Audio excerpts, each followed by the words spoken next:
Hello and welcome to another SALT point of view. I am Dan Taylor, I am Thierry Ngutagure.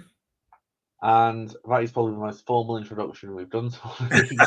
Yeah, Um, but no, so today we're going to be just giving our initial reaction and our perspective on something which is only, I think, broke around 24 hours ago. I think first yes. on Financial Times, and it's been covered by a lot of the publications across the internet since, and that is of Google flirting with the idea of putting AI products and some other search products behind a paywall.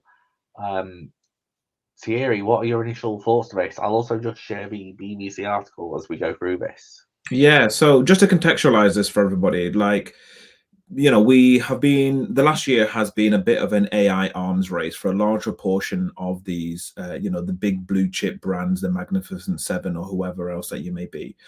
And, since I think it's like November 2022, when OpenAI kind of launched, Google was almost caught on the back foot, really. And since that point, has kind of been scrambling to respond to that kind of competitive threat. And, went on to therefore release Gemini for a short proportion of time before it kind of pulled it back a little bit, since the training model wasn't as great as first perceived, and it started hallucinating and making recollections of historical figures that actually don't exist. But since then, they've gone on to kind of create something that's gone on leaps and bounds, and SGE has therefore become a thing that they've been testing in certain markets and stuff. And as we've touched on in our previous videos, they've then gone on to develop stuff, whether it's like Circle Search and other things that have helped kind of develop from an e-commerce perspective, as well as experiential. So some of the map features we've touched on a previous video as well, to help individuals find recommendations for places that they're going to go. So something that is so instead of kind of going head to head, I say, with OpenAI, they kind of realize, well, what is the value that our users get, and how can we deploy AI within that? So I guess this then is then that kind of next step, where they've kind of thought, you know what, we're a considerably large player in the game, in my opinion, and so have thought, actually a large portion of the products that we're giving out for free, we could quite easily monetize. And AI is not cheap in any way, sense, or form. So they've got to find budget from somewhere to keep up with this arms race. And I guess this is like the first frontier to being able to kind of monetize in that service. So it's a really interesting move from a perspective of, I would like to see, it would be interesting to see how it's actually pulled off, and the experience between non-subscribers versus subscribers, and the quality of that product on the other side of that paywall. But as we've already seen with the kind of shopping and e-com pieces, the kind of virtual try-ons, as well as the map features, it should be some really, valuable stuff to a user, and that sits realistically already in its ecosystem. Yeah, I think my the initial thought process of this is very, very similar. It's Google's never really charged for anything in this kind of format before. However, I think you kind of hit the nail on the head very early on in what you said. There's been an arms race ever since ChatGPT came out. Uh, Microsoft launched other things like Copilot, and Yeah. one thing I think which is important to understand is, whilst this is going to be AI generated results, which whether or not that is search generative experience in the entity which it exists, which I still have a firm belief they're going to launch in some form in tandem with Google I/O on May 14th, I think it is this year. So probably about 45, 44 days away from recording of this. But it's not just that AI system. There's the upper tier. So we already know they start, well, when they launched the new tiers of Gemini, they were charging for that almost like you charge premium for Copilot in the Microsoft ecosystem, or you charge for GPT premium. But also, it's not just for generated results; it's other AI powered tools. So I know to use Copilot, for example, as part of the Microsoft ecosystem. There's an annual user fee for it. So in this as well, those who get the subscription access, but it's been reported, you'll get things like Gemini's assistant within actual Google Assistant itself, which I can remember 2, 3 IOs ago. They Yeah. had the example of literally AI calling a real business and coordinating with your Google Calendar to book an appointment. And I know even now on my Pixel phone, I can screen a call and have it transcribed through a Yeah, similar system.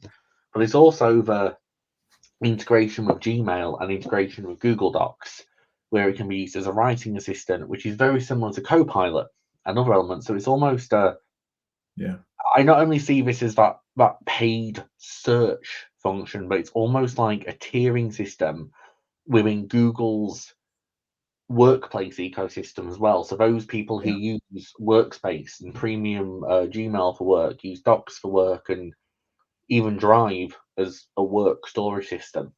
Yeah. Do you think this is a bit of a business move, though, in the sense of, I guess we've kind of looked at it from the user's perspective, but ChatGPT and OpenAI have really, people are used to paying for premium function when it comes to AI now. Like OpenAI has kind of set that precedent, really, and then the knock-on effect was that you could create your own GPTs ultimately, right? So they go on to do specific tailor-made tasks for certain things.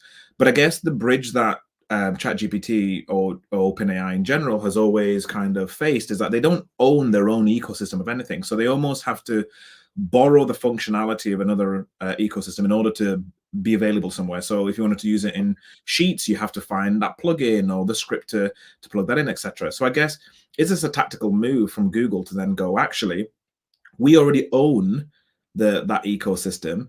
If we could provide a subscription model that, yes, you get your chat GPT style functionality, large language model aspect, fantastic. But not only that, you can integrate it into everything you already own. There is no technical know-how required, or hacks or clicks or whatever else that you have to do. It's actually a great business play to then have individuals who are then going, okay, well, I already have a OpenAI subscription. Do I need it now? Like, should I actually just opt Yeah. in and double down on the on the Google product, since I already live within that ecosystem, and start eating away at that revenue margin that OpenAI has, quite considerably, considering how big Google is and how much it already kind of owns within that sphere. I think that's a very fair observation and fair comment. It's when ChatGPT 4.5, whatever it came out on the premium model there, and the image generation, the additional community-led GPTs became so prevalent. Mm. Within a month, I'd probably cancelled my Mid-Journey subscription. I Yes. moved away from another third-party tool as well. I predominantly just use ChatGPT as an AI tool now. Everybody is relatively familiar with something in the Google ecosystem. Many people use Gmail as the free email. A lot of businesses use Google Workspace, use that space. So what's interesting is, as I've gone through a number of publications that have covered this, even Mm. I don't think the BBC have comments enabled, which I'm now live scrolling on. No, but I mean, a number of the other publications where this is actually being covered, there's people commenting, "Oh, well, Google this, Google that, don't like the privacy thing, other search engines available." I think we need to look at what market this is going to affect, and putting the SEO hat back on. I think probably 70-80% minimum number of people won't be affected by this whatsoever. Your average audience, your average user probably won't be affected by this. If you only go on the internet to go on Facebook and search for products or go to Amazon, I generally think your interest in this is low. I think this is more of a play towards power users. This is a play towards businesses. This is a play to companies who benefit from things like Copilot, benefit from GPT, benefit from those third party call integrations, auto transcribe when you join calls. I think this is that market play, like you said, and moving into that market share. And yeah, for ChatGPT right now, you have to find integrations for Sheets, you have to find integrations for Docs. If they can find, if this replaces that, then it almost makes it redundant because you streamline your process. And I think the typical customer base for this will already be invested somewhat in that Google ecosystem. Yeah. And we can, I mean, I know how much a Bing Copilot license costs. It's not cheap, Yeah. but I've seen it in action and it adds benefit. So if you're not in that Microsoft ecosystem, in the Google one, I can see this being that competitor, and most businesses use Google Sheets in some way, form, or another. It's a Mm. standard fact. And it's really interesting because this is like I'm just reading some comments on the FT where it's someone's kind of said this is exactly how a disrupted incumbent kind of would react, and I guess we've seen something like this previously with when Snapchat came on the scene, and then suddenly Instagram stories became a product, and they, Mhm. like that, which is interesting. And a couple of other people as well within the comment section of the kind of FT article and the BBC one that we're just having a little look at here, where somebody has kind of said, a novice here, but if AI negates the need for search and essentially bypasses content sites for users, i.e., AI serves up the content sites content, why would the content sites then continue to generate content? And then where does AI get its information from? So it's really interesting as to how they communicate this new style of working to individuals. To a novice user, they have been used to, as you say, Googling it ultimately, right? And now they almost have a choice as to the style of response that they have. So do I want to have a conversational style things? Do I want it to go on and do more than that for me? Do I just want my 10 blue links and I'm gone? It'll be really interesting to see how they communicate this to that average individual.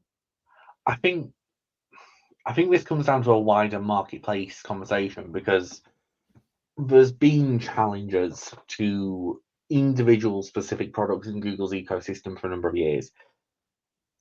I mean, I'm old enough, unfortunately, to remember Ask Jeeves adverts on the television, and I remember using Ask Jeeves ahead of Google way back when on some Yeah. big grey blocky computer.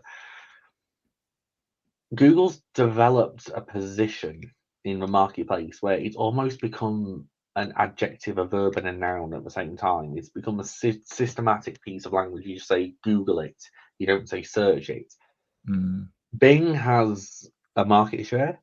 It has a place in the ecosystem. Then you've got your likes of DuckDuckGo, but DuckDuckGo have been quite heavy in out of home advertising across the UK and Europe. They've been quite heavy in the US as well.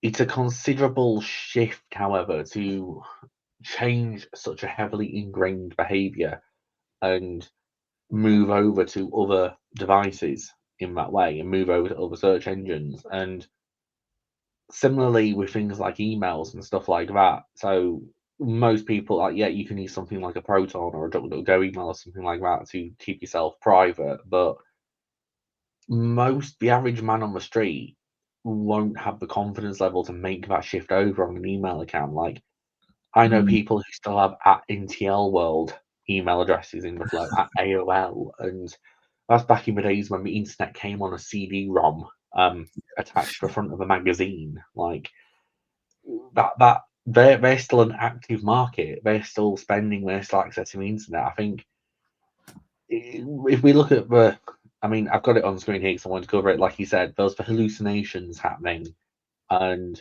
it was classed as the woke AI problem, and they pulled back on it. But yeah, they are slow to market, but they're very incumbent.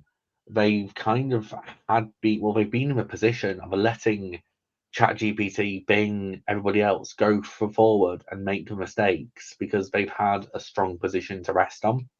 Like, I use ChatGPT, but I still Google stuff. I yeah. go to Chrome on my phone, on my computer. It's a learned behavior. I think it's gonna be a lot more difficult to move this now. Yeah. Yeah, and I We agree. know, yeah. Yeah. I was just gonna say as well, like I really do hope that on the other side of that paywall then is a lot of the virtual try-on stuff that we've looked at in the other video, and circle search and everything else um, that we've kind of touched on, and the products they've looked at with regards to like recommendations within maps and stuff like that. That would be a really, really, really interesting product there, and something that starts to actually resemble an assistant. Does that make sense? Um, Rather than a large language model. See, with my thought processes for things that we've covered in previous videos, on the SALT YouTube, things like virtual try-on, the T-shirt Tinder, which I still can't remember the official name of it, and even that filtered brand search.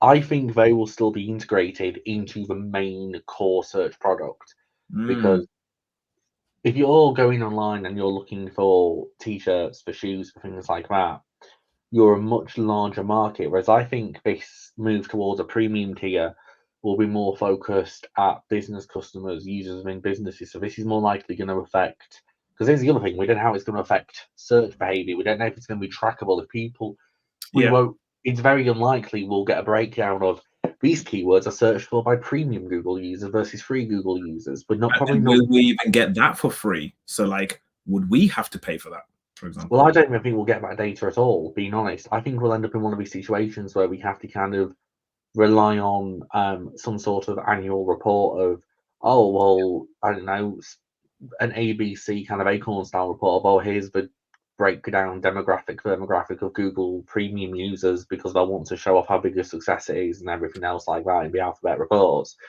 And then we'll have to do some correlative stitching with our own audience demographics and Yeah. personas and things like that to understand, well, are our users paying for premium and how is their search journey being affected? And Mm, it's an interesting thing of how it's going to move forward. And yeah. I personally think a lot of the tools we're seeing now, and even SG in some form or another, will go out into the free search product because it's still that enhancement and it integrates with that. But this, I think, is going to be more of a, oh, you want an assistant, like you said, it's moving away from an LLM to an assistant. It's how that's actually going to be integrated into the different use cases. And I guess maybe there's even an option for a freemium model, right? So if you therefore want there to go on and look at and book stuff for you, etc. But yeah, it is really, really, really, really interesting, especially as to it. We're gonna have to almost like go live at the next IO, to have a little listen as to how they kind of foresee this will roll out, how they foresee their audience adoption for stuff like this, how they're going to communicate that. But yeah, it's a really interesting kind of news break, and we just wanted to make sure that we get ahead of it. As I say, you know, all speculation until the tire hits the tarmac. But it's really interesting to touch on all of this as it kind of rolls out, the new products that we kind of spoke about in previous videos. So please do go and check that out on our SALT YouTube channel. We'll be putting some more bits out as well on our LinkedIn. So yeah, please do stay connected, like, comment, subscribe.